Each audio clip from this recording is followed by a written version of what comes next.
Hello students, welcome back and I hope कि आप लोग बहुत ज़्यादा एक्टिव होंगे दिवाली हॉलीडेज़ के बाद में। पहली बात तो समझ लीजिए, छुट्टियां हो गई है ना। अब क्या करना है, अब पढ़ाई करनी है हमको। तो मैंने आपको इस वीडियो में बताया था कि आज मैं आपको बताने वाला हूँ कि जो कॉमन मिस्टेक्स आप करते हैं अपने एग्जामिनेशन में, सबसे बेसिक मिस्टेक जो करते हैं आपकी, वही आपका दिवाली का गिफ्ट है आज मेरी साइड से। ताकि आप लोग अपने नेक्स्ट एग्जाम्स में, जो कि आपके 1 महीने बाद या 2 महीने बाद हो, उनमें सेम मिस्टेक्स ना करें। मुझे पता है गलतियां तो करोगे भाई, बट अब दोबारा ना होनी चाहिए same mistakes. Let's begin with the very first mistake, that is, guess करो क्या होगा। सबसे पहली और सबसे बेसिक मिस्टेक जो आप लोग करते हो ना, वो होता है क्वेश्चन को ही ठीक से कॉपी और पढ़ना नहीं। So first of all, learn to read the question very carefully. Question, बहुत बच्चे जल्दबाजी में पैनिक कर जाते हैं, क्वेश्चन को ही ठीक से रीड नहीं करते हैं। तो सबसे पहली मिस्टेक जो आपकी है ना, वो आपकी है नॉट रीडिंग क्वेश्चंस करेक्टली। सबसे पहला मोस्ट इंपॉर्टेंट टास्क है ये। इसको बिल्कुल भी हल्के में मत लेना, वरना क्वेश्चन पेपर में पहला सवाल ही गलत, सॉल्यूशन आप जितनी बार भी क्वेश्चन को रीचेक करोगे ना, आपको लगेगा यार मैंने सब कुछ सही करा है, यार मैंने क्वेश्चन पूरा चेक कर लिया है। मम्मी घर जाके बताओगे, मम्मी पूरा क्वेश्चन पेपर मैंने रीचेक कर लिया है, पूरे में पूरे मार्क्स आने हैं इस बार तो। और जब क्वेश्चन पेपर आता है तो क्या होता है, धप्पा। राइट। तो धप्पा नहीं होने देना। दिवाली में धप्पा हुआ था कोई बात नहीं, बट अब धप्पा नहीं होने देना। ये मिस्टेक जो है ना, ये बहुत ज़्यादा कॉमन है और इस कॉमन मिस्टेक को रिपीट हम नहीं करेंगे। करना क्या है इसको ठीक करने के लिए, आप जब क्वेश्चन कॉपी कर लेते हो ना, जितने भी स्ट्रेस में हो, क्वेश्चन को वापस रीड करने में सिर्फ 10 सेकेंड्स लगते हैं। तो वापस से क्वेश्चन को एक बार रीड कर लेना। Let's say whatever the question is, add 273 plus 576। Question copy कर लिया, 273 576 देख लिया, दैट्स इट। फर्स्ट मिस्टेक आपकी ऐसे ही दूर हो जाएगी। मैंने बहुत बच्चों को देखा करते हुए गलतियां। Let's move on to the second one. Second mistake है आपकी, आप लोग एडिशन और सब्ट्रैक्शन के टाइम पर कैरी और बोरो नहीं करते हो। भाई, me at the age of this 27, 10 साल का एक्सपीरियंस हो चुका है, but still I try to manage this thing कि मैं जल्दबाजी में कुछ भी हो ये हवा में नहीं करूँ मैं। क्यों हवा में करना है आपको? आपको हवा में बिल्कुल नहीं करना है। इतना शौक है हवा में करने का, बेटा कुछ नहीं होगा उससे। You have to actually show all the proper calculations. आपको एडिशन, सब्ट्रैक्शन, मल्टीप्लिकेशन, डिवीजन में ये गलतियां नहीं करनी है। मेरा थर्ड टॉपिक अगर आप देखोगे ना, तो वो यही है। बट सेकंड टॉपिक को पहले अच्छे से कंप्लीट कर लेते हैं। एडिशन सब्ट्रैक्शन में, मतलब अब ये विश्वास नहीं मानोगे, रिसेंटली मेरा एक स्टूडेंट था, मैंने उसका शीट चेक करा, मतलब he scored I think 72 out of 80। जब शीट चेक करा कहाँ गलती हुई, उसने कहा सर सब कुछ तो सही करा है। मैंने कहा बेटा एक बात बताओ, ये 7 - 9 कितना होता है?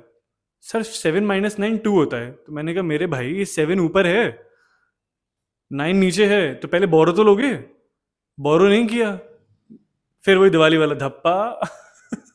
तो यही सेम चीज आप लोगों के साथ होती है। तो गलती क्या होती है आपकी, कि आप लोग बोरो नहीं करते हो जल्दबाजी में, यही गलती आप लोग करते हो। ये आपको नहीं रिपीट करनी है, समझे? ये नहीं करनी है। Third is multiplication. अरे इसका तो इतना गजब एग्जाम्पल था मेरे क्लास में। वॉट टू से now for this, a child, जल्दबाजी देखिए कितनी होती है। क्वेश्चन लिखा था 72 मल्टीप्लाइड बाय लेट्स से 19। ठीक है, 9 2 18 का 8, कैरी 1, 7 9 63 प्लस 1 64। यहाँ क्रॉस लगाना है, भैया ने क्रॉस नहीं लगाया, भैया ने ऐसे लिख दिया 2 1 2, 7 1 7। तो यहाँ ही ये गलत हो गया भाई। इतनी गंदी मिस्टेक कोई कैसे कर सकता है, बट बच्चे करते हैं जब स्ट्रेसफुल होते हैं, तो आप लोग बिल्कुल करते हो। तो याद रखना भाई, ये वंस प्लेस से स्टार्ट हुआ था, तो हमने वन से स्टार्ट किया। ये वाला नंबर डिजिट टेंस प्लेस से स्टार्ट हो रहा है, तो वंस प्लेस को हम यहाँ पे खाली छोड़ते हैं, फिर हम यहाँ 10 से स्टार्ट करते हैं। 2 1 2, 7 1 7, ऐड किया now 8 6 and 13, and here we go with the answer. ये इतनी छोटी सी गलती जो होती है ना, ये आपका पूरा का पूरा आंसर गलत कर देती है, पूरा ब्लंडर कर देती है। अब मान लीजिए इससे सिंपल सा क्वेश्चन आया, let's say if there are 72 items in one carton, how many articles are going to be there in 19 cartons. आपको मल्टीप्लाई करना है। आपने सारी स्टेटमेंट ठीक से फ्रेम कर लिया, आपने सब कुछ अच्छे तरीके से कर लिया। अब गलती क्या हो गई आपसे, मल्टीप्लिकेशन में आपने यहाँ गलती कर दी। बस फिर वो दिवाली का धप्पा मेरे दिमाग में गूंज रहा है ना, वो एग्जाम में आपके संग होता है, राइट? तो वो नहीं करना है। ये छोटी सी मिस्टेक आपको अवॉइड करनी है। आते हैं हम फोर्थ वाले पॉइंट पर। मैं ऐसे 10 पॉइंट लेके बैठा हूँ आज, मैं बिल्कुल तैयारी से था। मैंने कहा ये तो गिफ्ट सबसे इंपॉर्टेंट है आप लोगों के लिए। गलती ना ऐसे नहीं होती है, जानबूझ के ही होती है। क्यों? जब प्रैक्टिस करते हो तो ध्यान से क्यों नहीं करते हो? प्रैक्टिस के टाइम पे बेटा ध्यान से नहीं करोगे ना, तो फिर एग्जामिनेशन में भी ध्यान से नहीं होगा। बहुत बच्चे करते हैं कि भाई अभी तो रफ कॉपी में प्रैक्टिस कर रहे हैं, प्रैक्टिस के टाइम पे क्या करना है, ठीक से नहीं करना है, गंदी हैंड राइटिंग भी चलेगी। भाई जब हम हैंड राइटिंग की प्रैक्टिस करते हैं तो हम कहाँ प्रैक्टिस करते हैं? हम रफ नोटबुक में नहीं करोगे तो या फिर आप लोग हैंड राइटिंग की नोटबुक में करोगे। वहां आप जितनी टाइम ए प्रॉपरली बनाते हो, 100 टाइम्स कॉपी करते हो, तभी आप एग्जाम टाइम में और डी डे वाले टाइम पे अच्छा से ए बना पाते हो ना। और अगर आप रफ कॉपी में गलत करोगे ट्राई, तो डी डे पे कैसे ठीक से बनेगा बेटा? नहीं बनेगा ना। तो यही आपको समझना है कि when you are practising, when you are trying, आपका ट्राइंग और प्रैक्टिसिंग परफेक्ट होना चाहिए, जैसे आप एग्जाम में ही लिख रहे हो। आपका रफ नोट, मेरे एक स्टूडेंट था, मेरे को नाम लेने का मन तो नहीं है, बट वैसा स्टूडेंट की हैंड राइटिंग मेरी दोबारा किसी बच्चे की नहीं रही। मेरे बहुत सारे स्टूडेंट्स अभी भी हैं जो बहुत अच्छी हैंड राइटिंग है जिनकी, बट एक बच्चा था, he was in class 9 at the time, अभी तो शायद 11th में आ गया होगा। वो बच्चे की hand writing was just like typewriter fonts. उसकी हैंड राइटिंग इतनी क्लीन थी, इतनी क्लियर थी कि आप डिफरेंस नहीं निकाल पाओगे कि टाइपराइटर से टाइप्ड है ये कि बच्चे ने लिखा है exactly. That beautiful hand writing. और उसकी फेयर नोटबुक में हैंड राइटिंग इतनी अच्छी नहीं होती थी, रफ में ज़्यादा अच्छी लगती, रफ भी फेयर लगती थी उसकी। तो यही आपको समझना है कि practising should be that perfect कि एग्जामिनेशन भी बोले कि भाई इतना इतना तैयार तैयार करके आया है, अब तो 6 ही मारेगा। राइट? ये समझना है आपको ना। डिवीजन में एक बहुत सिंपल मिस्टेक जो सभी लोग करते हैं, जब क्वेश्चन आता है let's say 9 3 let's say 2 9 3, okay, ये आपका नॉर्मल सा क्वेश्चन आया, ठीक है। अब यहां आपको डिवाइड करना है बाय 9, ठीक है। आपने करा 9 3 ज़ा 27, माइनस करो, यू गॉट 2, ठीक है। अब आप यहां 3 लेकर आए, बढ़िया था। डिवीजन था, यहां कोई गलती आप लोग नहीं करोगे। अब गलती क्या करोगे? एक और क्वेश्चन देखो,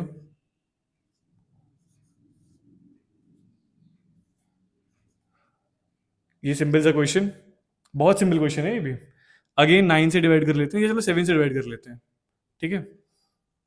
7 2 ज़र 14, माइनस करो, यू गॉट 6। आप नीचे लेकर आए 7, ओके। आपने कहा सर 7 लेकर आए नीचे, तो यहां पर चलो 7 की जगह हम करते हैं यहाँ पे 3, ठीक है। आप लेकर आए नीचे 3, 7 9 ज़ा 63, माइनस करा 0। अब आपने कहा सर यहाँ पे 0 आ गया, आगे 0 भाई। अब यहाँ इस 0 का हम क्या करें? आपने कहा सर हम नीचे 5 लेकर आते हैं दोबारा से। आप 5 को नीचे लेकर आ गए। यहाँ फंस गए ना। आपने यहाँ पे जैसे 0 लेकर आए, सबसे बड़े तरीके में आपको बताऊं, आप तो ये समझो कि 7 के टेबल में 0 भी आता है। 7 0 ज़ा 0, माइनस करो, नीचे लेकर आओ, सिंपल। 7 के टेबल 1 से ना स्टार्ट करें, 0 से स्टार्ट करो। 7 0 से 0, नीचे लेकर आ गए। अब इस 5 को नीचे लेकर आओ, जाएगा नहीं। आपको समझ में आ गया कि यहाँ पे भी 7 0 ज़ा 0, और माइनस करा आपने, रिमाइंडर आ गया 5 आपका। That's it. आपको जितनी जितनी बार आप नंबर को नीचे लेकर आ रहे हैं, आपको उतनी बार उसको मल्टीप्लाई करना है 7 के टेबल से। आपने कहा 7 1 ज़ा नहीं हो रहा, तो 7 0 ज़ा लेके चलो भाई। 7 2 ज़ा 14, आप नीचे लेकर आए 6 आ गया। अब 3 लेकर आए, 7 9 ज़ा 63 हो गया, खत्म। अब आप 0 लेकर आए नीचे, आपने देखा कि भाई 0 तो जाता नहीं टेबल में, तो आप करो ना, जाता है 0 टेबल में। 7 0 ज़ा 0 आया भाई 0। फिर आप 5 को नीचे लेकर आए, 5 भी आपने कहा नहीं जाता है। अरे कैसे नहीं जाता है? बिल्कुल जाता है। 7 0 ज़ा 0 जाता है ना, बिल्कुल जाता है। तो 7 0 ज़ा 0 यहाँ पर, और 5 आपका रिमाइंडर आ गया। सिंपल तरीका। आप अब इसको जब मल्टीप्लाई करोगे ना, तो आपका आंसर एकदम करेक्ट आएगा, बिल्कुल भी गलती नहीं निकलेगी। रिमाइंडर ऐड कर देना भाई लास्ट में, वरना बोलोगे सर ने गलत पढ़ाया है ना। नेक्स्ट आपका जो गलती है, दैट इज पुअर प्रेजेंटेशन। आप लोग क्वेश्चन सॉल्व कर लिया, बढ़िया मस्त एकदम, क्वेश्चन नंबर नहीं डालते हो भाई। देखो आपकी जब शीट चेक हो रही होती है ना, तो आप वहां पे प्रेजेंट नहीं होते हो। You are never ever present at that time of the correction of the sheet. आप कभी वहाँ प्रेजेंट नहीं होते हो। जब आप वहाँ प्रेजेंट नहीं हो तो एग्जामिनर को जो आपका नोटबुक करेक्ट कर रहा है, जो शीट करेक्ट कर रहा है आपकी, उसके दिमाग में भूत तो आएगा नहीं कि भाई इस बच्चे ने ऐसे लिखा होगा, ये जो क्वेश्चन है पार्ट आई जो है फर्स्ट वाला जो है, ये बी वाले का आंसर है। मैं तो अपनी बताऊं आपको, सेल्फ मैंने जितना रियलाइज करा है, अब मैं थोड़ा सा लीनियंट हूँ इन चीज़ों के मामले में, तो मेरे को पता रहता है कि बच्चों ने ये साइकोलॉजी जब आप समझ जाते हैं बच्चों की, तो आपको समझ में आ जाता है कि बच्चों ने ये नेक्स्ट वाले क्वेश्चन का आंसर लिख दिया, बट जल्दबाजी में नंबरिंग गलत कर दी है। कभी कभी तो मैं मार्क्स दे देता हूँ, बट जहाँ ब्लेंडर कर दिया वहाँ मार्क्स बिल्कुल नहीं देता हूँ। ये आपको समझना पड़ेगा, टीचर हमेशा दीपक सर नहीं होने वाले हैं, राइट।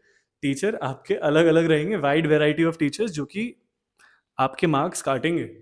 भाई मार्क्स क्यों ना काटे, गलती आपने की है। भाई आपने कहा सेकंड वाले के आंसर में थर्ड वाला लिख दिया आपने, तो भाई क्वेश्चन सेकंड वाला का पढ़िए आप, वो तो उसका आंसर है ही नहीं, तो क्या होगा, आपका आंसर एकदम गलत मार्क हो जाएगा और आपके मार्क्स कट जाएंगे। तो आपकी पुअर प्रेजेंटेशन तो यहाँ बिल्कुल नहीं चलेगी, वो आपको ठीक करनी पड़ेगी। Next in the list is not showing the units. Again भाई, मैंने आपसे कहा आज मैंने 200 मिलीलीटर्स ऑफ जूस पिया, ठीक है। क्वेश्चन में आया कि Deepak drank 200 millilitre of juice, if he drinks the same quantity of juice for next 5 days, what is the what is the quantity of juice that Deepak would drink by 5 days? चलो 4 days मान लो आप, ठीक है। तो आपने कहा 200 into 4 is 800। अब आपने 800 मिलीलीटर नहीं लिखा वहां पे, आपने लिखे 800 बस। एग्जामिनर ने कहा 800 है, 800 मिलीलीटर, 800 किलोलीटर कितना है भाई, ये आपको बताना बहुत इंपॉर्टेंट है। अगर आप नहीं बताओगे एग्जामिनर जो आपका फिर वहां पे 1-2 नंबर काट लेगा। देखो प्रॉब्लम पता कहाँ होती है, 1-2 नंबर कटने में प्रॉब्लम नहीं होती है, दुख वहां होता है जब 80 में से आपके 78 आ रहे हो, दुख वहां होता है 80 में से आपके 79 आ रहे हो, 77 आ रहे हो। ये 2 नंबर 3 नंबर जो कट जाते हैं ना आपके, वो बहुत ज़्यादा चोट पहुंचाते हैं आपको। तो इसीलिए आपको समझना पड़ेगा, जो छोटी छोटी मिस्टेक्स है ना, यूनिट्स ना लिखना, एडिशन सब्ट्रैक्शन में गलतियां कर देना, कैरी बोरो नहीं करना, मल्टीप्लिकेशन में गलती कर देना, डिवीजन में गलती कर देना, प्रॉपर प्रेजेंटेशन नहीं करना। सोचिए सब कुछ बढ़िया करा, नंबरिंग गलत कर दी। नहीं, कितनी बेसिक मिस्टेक है, सारे आंसर सही लिखे हैं आपने, बस वो मिस्टेक आपने नंबरिंग की बहुत ज़्यादा गंदी कर दी। अब सोचिए क्या रहेगा आपका, your mind would be like sir क्या हो गया था मेरे को उस टाइम, राइट। वो नहीं करना है आपको, इसीलिए focus and be relax while giving your examination. ये 2 महीने बाद 1 महीने बाद आपके एग्जाम्स होने वाले हैं, अभी तो एग्जाम्स नहीं होने हैं आपके, राइट। तो आप अभी इन चीज़ों को प्रैक्टिस कीजिए। Persistence is the key, consistently आपको करना पड़ेगा ये। You have to be consistent, you have to be persistent, दोनों चीज़ें, समझे। चलो now let's move on to the next one, that is adding and subtracting unlike fractions. मतलब एक स्टूडेंट क्लास 6 का मेरे पास आया, कहता है सर मैंने देखो सही करा है, देखो कैसे करा बच्चे ने, ऐसे करा 2/7 माइनस 1/4, ठीक है। भैया का आंसर आया 7 माइनस 4 और 2 माइनस 1, आंसर आया 1/3। भैया के अकॉर्डिंग एकदम करेक्ट है ये आंसर। भैया ने कहा ये तो एकदम सही होगा मेरे हिसाब से। सर ये एकदम गलत है। क्यों गलत है, क्योंकि भाई आपने अनलाइक फ्रैक्शंस थे, आपने डिनोमिनेटर तो सेम किया ही नहीं। करना क्या था यहाँ पे, आपने देखा भाई ये डिनोमिनेटर्स डिफरेंट है, आप एलसीएम लेंगे, एलसीएम आएगा इनका 28, राइट। 7 से 28 कितनी बार में गया, 4 टाइम्स में गया। आप मल्टीप्लाई करेंगे 4 से, 4 से 28 कितने टाइम्स में गया, 7 टाइम्स में गया। आप लिखेंगे यहाँ पे 7, so 4 2 8 minus 7 1 7, 1/28 would have been the correct answer. भैया ये गलती बहुत सिंपल सी, सिंपल नहीं बोलते हैं इसको, ब्लंडर बोलते हैं, कॉन्सेप्चुअल एरर बोलते हैं इसको, कि आपका कॉन्सेप्ट ही ढीला था, आपका कॉन्सेप्ट सही से फिट हुआ ही नहीं दिमाग में। तो बेटा याद रखना है आपको कि कॉन्सेप्ट आपका एकदम क्लियर होना चाहिए, कॉन्सेप्ट वाले को इसीलिए सब्सक्राइब करना है, फॉलो करना है और ढेर सारा प्यार देना है, समझे। अदरवाइज कॉन्सेप्ट ढीले रहेंगे, भाई मेरी गलती नहीं है आपकी फिर। तो यू नीड टू अंडरस्टैंड, इन कॉन्सेप्ट्स को क्लियर करना है आपको, डेली वीडियोस देखा करें, वरना भगवान मालिक है। फिर आप देखिए सबसे इंटीजर्स एक ऐसा चैप्टर है जो कि आपको लगता है बहुत सिंपल है, राइट। एडिशन सब्ट्रैक्शन तो करना है सर, मल्टीप्लाई डिवाइड करना है सर, एकदम सिंपल ही तो है। एग्जाम्स में जब नंबर कटते हैं मतलब क्या मार्क्स कटवाते हैं बच्चे लिटरली। लिखा था सब्ट्रैक्ट -2 फ्रॉम -6, ठीक है। अब इस क्वेश्चन में था क्या, -6 में से सब्ट्रैक्ट करना है, माइनस करना है -2 को। सबसे पहले तो आपको क्वेश्चन को इसको फ्रेम करना और ये जो है ना लैंग्वेज, इसको समझना बहुत इंपॉर्टेंट है। मैंने कहा सब्ट्रैक्ट करो -2 को फ्रॉम -6, तो फ्रॉम का मतलब यहाँ -6 में से, बाल्टी में से मग्गे डाल के पानी निकालोगे ना, कि मग्गे में से बाल्टी डाल के पानी निकालोगे, ये समझना बहुत इंपॉर्टेंट है। तो फ्रॉम -6, तो -6 लिखा हमने पहले, उसमें से माइनस करना है -2 को, ठीक है। आपको पता है माइनस माइनस प्लस होता है, +2। अब यहाँ क्या होगा, जब भी ऑपोजिट साइंस होते हैं, मैंने हमेशा सिखाया है क्या करना है आपको, सब्ट्रैक्शन करना है। 6 - 2 इज 4। अब भैया को लगा 4 आंसर आ गया, 4 लिख दो ऐसे ही। अगर आपने 4 में साइन नहीं लगाया तो आपका वो एडिशन का ही हो जाएगा, समझना पड़ेगा आपको ये। तो आपने देखा कि भाई -6 और -2, इन दो में से ग्रेटर कौन सा है, -6 इज अ ग्रेटर नंबर, -2 जो है वो उससे कंपैरेटिवली बहुत छोटा है, सॉरी +2 जो है वो उससे कंपैरेटिवली, यहाँ पे देखिए आप जो साइज जो नंबर का, जो इसका मैग्नीट्यूड है, 6 बड़ा है 2 छोटा है, राइट। मैग्नीट्यूड देखना, साइन को ध्यान मत देना, बस मैग्नीट्यूड देखो, 6 बड़ा है 2 छोटा है। अब आपने -6 +2 करा आपने, आपका आंसर आ गया 4, साइन बड़े वाले का आएगा यानी कि माइनस का, तो आपका आंसर है -4। ये था पार्ट 1, ये पार्ट 1 है। अभी मुझे पता है आप लोग और भी बहुत सारी मिस्टेक्स करते हो, बट इतना देख पाओ ना आप, इतनी गलतियां कैसे झेल पाओगे एक बार में। So this is the part 1 of common mistakes that you make in your examination.